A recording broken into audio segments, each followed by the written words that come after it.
서울 강남 한복판 은퇴한 대기업 회장. 윤태사는 오늘도 정갈한 한옥마당에 앉아 묵묵히 차를 우려내고 있었다. 젊은 시절 그는 재계의 호랑이라 불리던 남자였다. 부도 위기에 회사를 일으키고 수천 명의 직원에게 일자리를 주었던 인물. 그러나 지금 그의 손에는 금빛 만년필 대신 손녀 유나의 결혼 청첩장이 쥐어져 있었다. 하윤이 놈이 결혼을 한다고? 그래, 이제 나도 마음을 놓을 때가 됐지. 그의 목소리엔 안도보다 의심과 걱정이 섞여 있었다. 손녀 유나는 어릴 때부터 외할머니 손에 자라 누구보다 밝고 따뜻한 아이였다. 그런 유나가 이번에 결혼하겠다는 남자가 있다 했다. 이름은 정민수, 은행원. 그런데 문제는 유나가 말한 한마디였다. 할아버지, 민수는 돈엔 관심이 없어요. 사람을 더 소중히 여겨요. 그 말을 듣는 순간 윤태산의 눈썹이 꿈틀했다. 요즘 세상에 돈보다 사람을 본다고?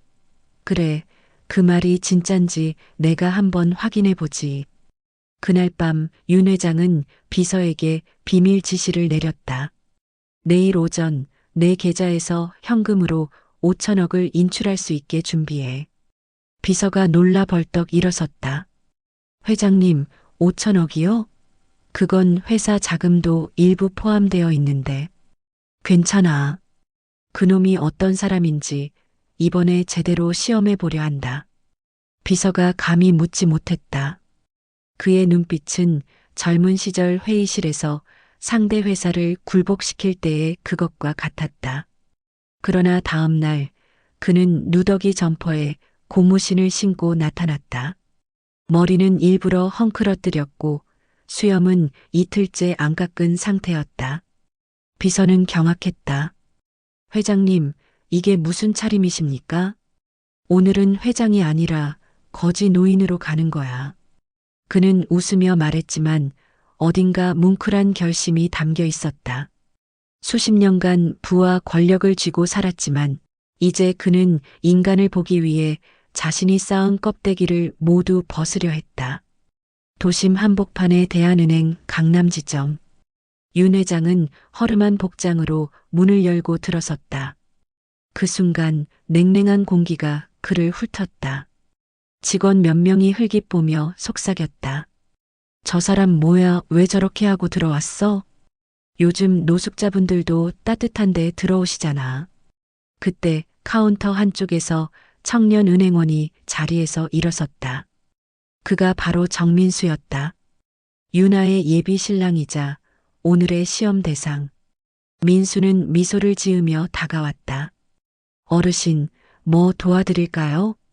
나 통장 좀 만들고 싶은데 돈을 좀 맡기려네. 직원들이 피식 웃었다. 그가 든 보자기에서 신문지와 고무줄이 삐져나왔기 때문이다. 누가 봐도 없는 사람의 모습이었다. 민수는 그런 시선들 사이에서도 의자를 내밀었다. 여기 앉으세요. 천천히 하셔도 괜찮습니다. 그의 목소리는 따뜻했고 표정엔 거짓이 없었다. 윤태사는 속으로 피식 웃었다. 그래, 첫인상은 나쁘지 않군. 그는 천천히 보자기를 풀었다. 그러자 안에서 두꺼운 서류 봉투가 나왔다. 직원들이 놀라 눈이 동그래졌다. 윤 회장은 봉투를 쓱 내밀며 말했다. 여기 조금 있는데 이걸 다 맡기고 싶네. 민수가 봉투를 열었다가 그대로 얼어붙었다. 그 안에는 5만 원권 돈다발이 가득 들어 있었다. 지점장이 달려와 눈이 휘둥그레졌다. 이게 다 현금입니까? 그래, 내 평생 모은 돈일세. 혹시 이 은행 믿을 만한가? 직원들은 갑자기 태도가 돌변했다. 방금 전까지 노숙자 같다던 시선이 순식간에 귀빈을 대하는 눈빛으로 바뀌었다. 지점장은 허리를 90도로 숙이며 말했다. 어르신, 저희 은행은 절대 실망시키지 않습니다. 금방 커피라도 드리겠습니다. 윤태사는 속으로 씁쓸히 웃었다. 역시 사람들은 돈 앞에서 달라지는군. 하지만 그 와중에도 민수는 여전히 담담했다. 그는 윤태산의 낡은 신발을 보고 말했다.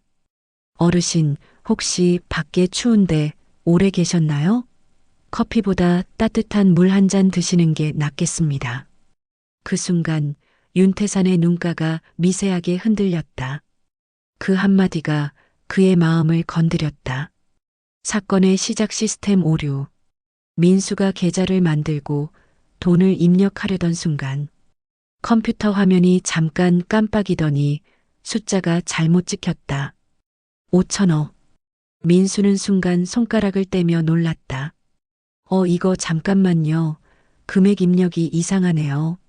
그러나 그때 지점장이 급하게 말했다. 일단 완료 버튼 누르세요. 나중에 수정하면 됩니다. 민수는 잠시 망설였지만 윤태산의 눈치가 보여 그대로 클릭했다. 띠링. 입금 완료. 순간 은행 전체의 시스템이 잠시 멈췄다. 5천억 원이 입금된 것으로 처리된 것이다. 직원들 얼굴이 순식간에 하얘졌다.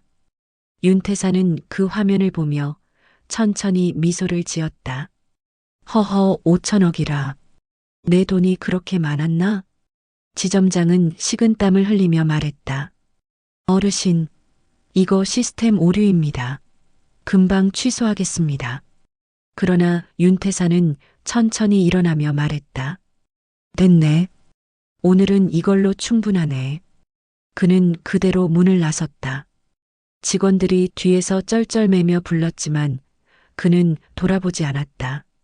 밖으로 나오는 순간 그는 작은 목소리로 중얼거렸다. 이제 저 청년의 진심을 볼 차례지. 그리고 그날 저녁 은행 전체가 난리가 났다. 누군가 5천억을 입금했다. 입금자 신원은 윤태산? 설마 그 윤태산 회장님?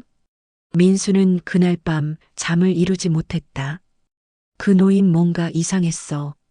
눈빛이 그냥 평범한 사람이 아니었어. 다음 날 아침 대한은행 강남지점은 그야말로 전쟁터였다. 본사에서 내려온 감사팀, 언론 취재진, 그리고 분주하게 뛰어다니는 직원들. 그들의 입에서는 한 가지 단어만 오갔다. 5천억 입금 사건. 사건은 단순한 시스템 오류로 보기엔 너무 거대했다. 게다가 입금자 이름이 윤태산이었다. 대한그룹의 창립자이자 한국 경제에 살아있는 전설. 그러나 아무리 연락을 해도 본인은 나타나지 않았다. 정민수는 한쪽 구석에서 머리를 감싸쥐고 앉아 있었다. 그는 잠도 못 자고 새벽까지 내부 시스템을 뒤져봤지만 입금 내역은 여전히 정상 처리로 떠 있었다. 왜 이런 일이 왜 하필 내 창구에서? 그의 손이 떨렸다. 책임을 피할 수 없는 상황이었다. 그때 지점장이 다가왔다. 정대리, 본사에서 당신 조사하러 온다더군. 시스템 접근 권한이 당신이었지? 네, 하지만 전 정말 오류였어요. 오류? 그런 말로 끝날 일 같아? 5천억이야, 5천억. 지점장은 목소리를 높였다. 하지만 정민수는 고개를 숙인 채 아무 말도 하지 않았다. 그의 속에서 두려움보다 큰 감정이 일렁였다. 그 노인 정말 평범한 사람이 아니었어. 하지만 그게 회장님이라면 왜 나를 시험하는 걸까? 그때 은행 문이 조용히 열렸다. 하얀 코트를 입은 한 여성이 들어왔다. 그녀가 바로 윤태산의 손녀, 유나였다. 직원들은 웅성거렸다. 저 사람, 윤태산 회장 손녀 아니야? 뉴스에서 봤어. 대한그룹 후계자라던데. 유나는 단호한 표정으로 정민수에게 다가왔다. 민수 씨, 유나야? 여긴 어떻게 해? 할아버지가 어제 사라지셨어. 그런데 은행 CCTV를 봤는데 당신 창구에 그분이 있더라. 민수의 얼굴이 하얗게 질렸다. 그럼 정말 그분이? 그래. 당신이 시험 받은 거야. 유나의 목소리는 떨리고 있었다. 그녀의 눈가에는 잠을 못 잔 흔적이 그대로 남아 있었다. 그녀는 의자에 앉아 고개를 숙였다. 할아버지는 늘 그러셨어. 사람은 위기 속에서 진심이 드러난다고. 그래서 당신을 직접 보고 싶다고 하셨지. 그런데 이렇게까지 할 줄은 몰랐어. 민수는 입술을 깨물었다. 그분이 얼마나 대단하신 분인지는 알아요.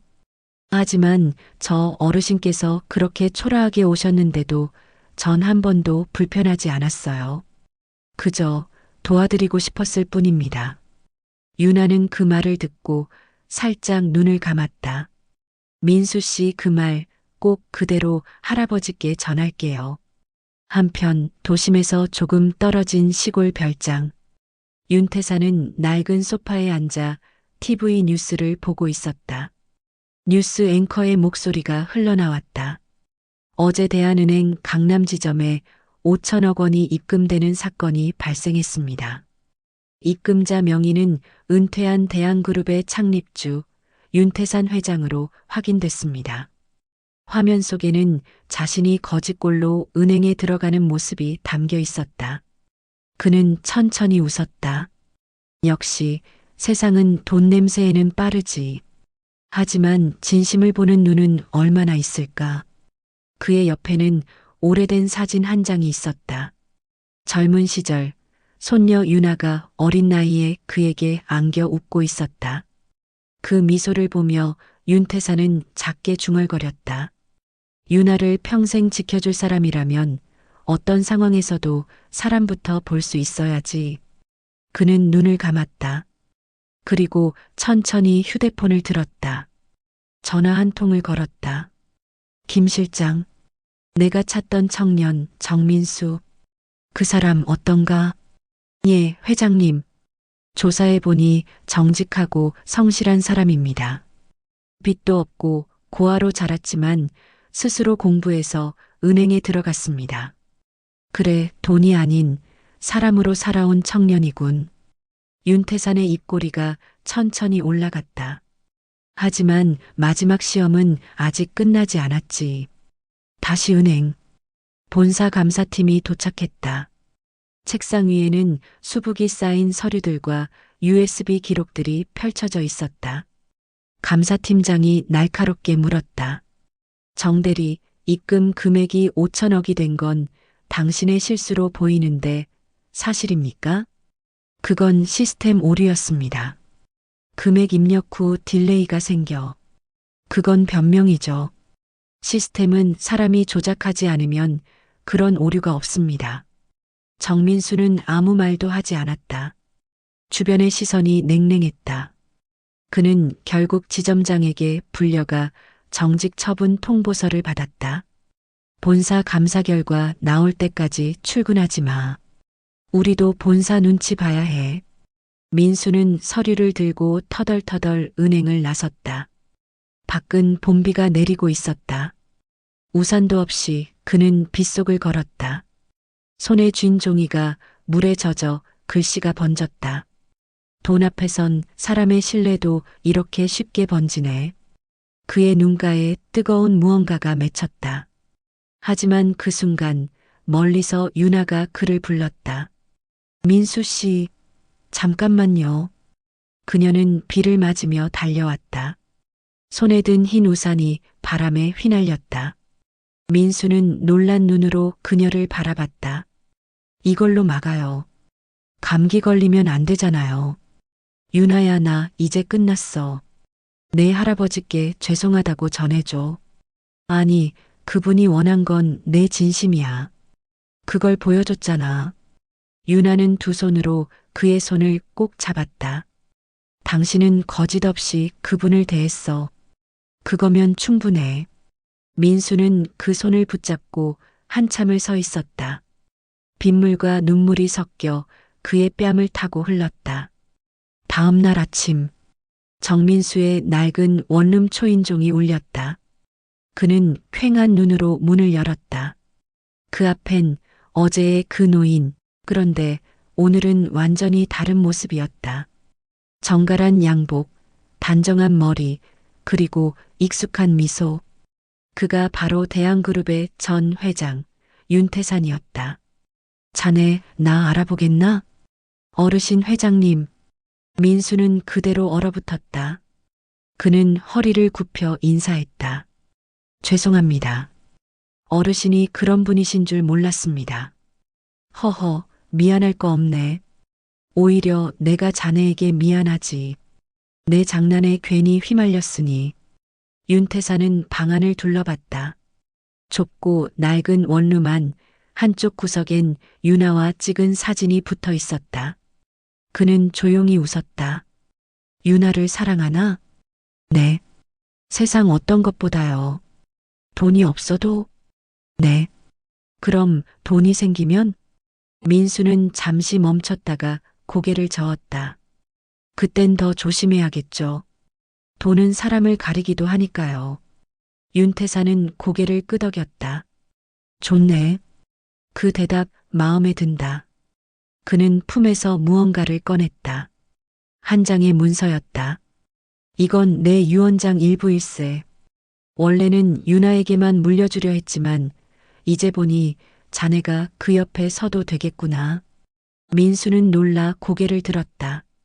윤태산의 눈엔 따뜻한 미소가 번졌다. 사람을 믿은 자는 결국 복을 받게 되어 있지. 그날 오후 윤태산은 은행 본사 회의실의 모습을 드러냈다. 모두가 놀라 자리에서 벌떡 일어났다. 회장님, 직접 오시다니. 그는 천천히 걸어가더니 감사팀장을 향해 말했다. 내가 입금한 돈, 그건 테스트였네. 저 청년이 어떤 사람인지 보기 위해서였지. 예, 테스트요? 그렇지. 그 청년은 진심으로 나를 대했네. 돈 냄새가 아닌 인간 냄새로. 회의실이 쥐죽은 듯 조용해졌다. 감사팀장은 머리를 조아렸고 지점장은 식은땀을 흘렸다. 윤태사는 마지막으로 말했다. 이 은행이 진짜 고객을 대하는 태도, 그 청년에게 배워야 할 걸세. 며칠 후 윤태산의 한옥마당. 석양이 붉게 물드는 시간, 세 사람. 윤태산, 유나, 정민수가 함께 앉아 있었다.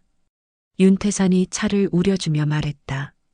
자네들 세상 살다 보면 돈이든 명예든 다 지나가는 거야. 하지만 사람의 진심은 늙어도 사라지지 않지. 유나는 눈가를 훔쳤고 민수는 조용히 고개를 숙였다.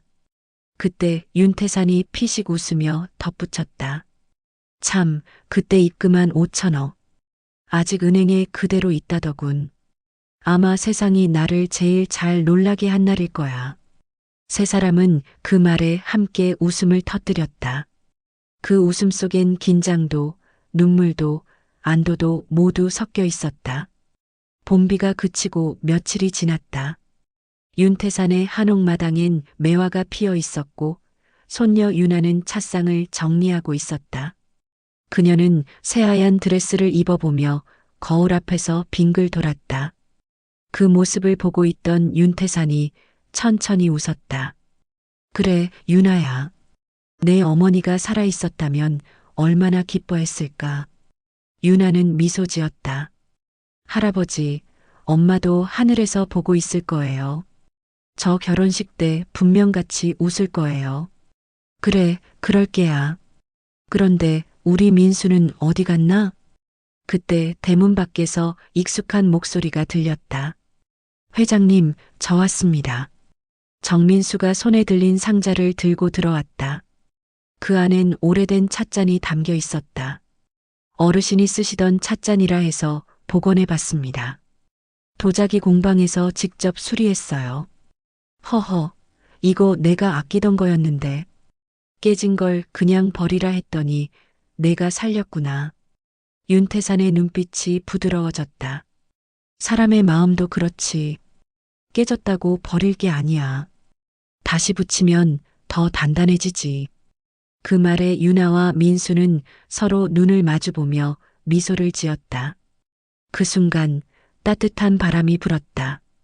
한옥마당의 매화가 바람에 흩날리며 세 사람을 감쌌다.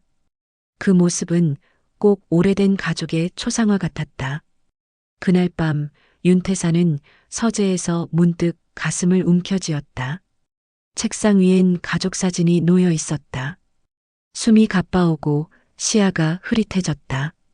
비서 김 실장이 급히 달려왔다. 회장님, 괜찮으십니까? 괜찮네, 그냥 나이 탓이지 뭐. 그러나 그의 손은 떨리고 있었다. 김 실장은 서류를 내려놓으며 말했다.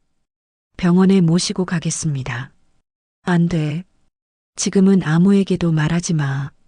유나 결혼식까진 아무 일 없는 척해야 해. 그의 목소리엔 단호함이 담겨 있었지만 눈빛에는 두려움이 스며 있었다. 그는 알았다. 시간이 자신에게 얼마 남지 않았다는 걸. 며칠 후 유나와 민수는 함께 결혼식 준비를 하고 있었다. 드레스샵, 예식장, 청첩장 디자인까지 모든 게 분주하면서도 즐거웠다. 드레스샵에서 유나가 하얀 드레스를 입고 나오자 민수는 멍하니 서 있었다. 어때요? 아, 예쁘네요. 너무 예뻐요. 근데요? 너무 예뻐서 이제 다른 남자들이 다 쳐다볼까봐 걱정돼요. 유나가 피식 웃었다. 그럼 평생 당신 눈에만 비치게 할게요. 그 말에 민수는 얼굴이 붉어졌다. 드레스샵 직원들이 수줍게 웃음을 터뜨렸다. 그 순간만큼은 세상에 그 둘뿐인 듯했다. 그날 밤 윤태사는 조용히 서재에서 편지를 쓰고 있었다. 하얀 봉투 위에 또박또박 글씨를 써내려갔다. 유나에게, 민수에게. 그는 오래된 만년필을 들었다. 그 펜은 젊은 시절 처음 회사를 창업할 때 쓰던 것이었다. 이제 이 펜으로 마지막 약속을 남길 때가 됐군. 그는 천천히 썼다. 사람의 진심은 돈보다 오래 간다. 내가 가진 것 중 가장 귀한 건 결국 사람이다. 내가 유나를 사랑하고 유나가 너를 믿는다면 그것이 내 전 재산이다. 글씨를 마치자 손이 떨렸다. 그는 편지를 접으며 작게 중얼거렸다. 민수야, 넌 이미 내 후계자야. 내 피는 아니지만 내 마음은 내 안에 있지. 결혼식 전날 밤, 유나와 민수는 함께 윤태산의 집을 찾았다. 비가 내리고 있었다. 윤태산은 평소처럼 정원 의자에 앉아 있었다. 그는 두 사람을 보고 미소를 지었다. 왔나? 이제 내 손녀가 시집가네. 할아버지, 저 이제 민수 씨 손잡고 살아볼게요. 그래. 내 걱정은 말고 서로 잘 살아라. 다만 기억해라. 돈은 집을 사줄 순 있어도 마음의 평화는 못 사준다. 유나는 그 말에 눈시울이 붉어졌다. 민수는 옆에서 고개를 숙였다. 비는 점점 거세졌다. 그날 밤 세 사람은 함께 차를 마셨다. 윤태사는 그들의 손을 꼭 잡았다. 나중에 내가 없더라도 서로 지켜줘야 한다. 할아버지, 그런 말 하지 마세요. 그래. 그런 말은 내일 하자꾸나. 그는 미소 지었지만 그 미소 속엔 어딘가 묘한 슬픔이 깃들어 있었다.